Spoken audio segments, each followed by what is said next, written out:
This is my castle. I will kill everyone.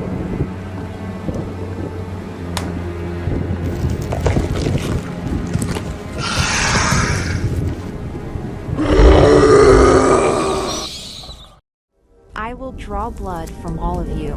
No one will survive here. This place is gonna be a bloodbath. I'm not alone here.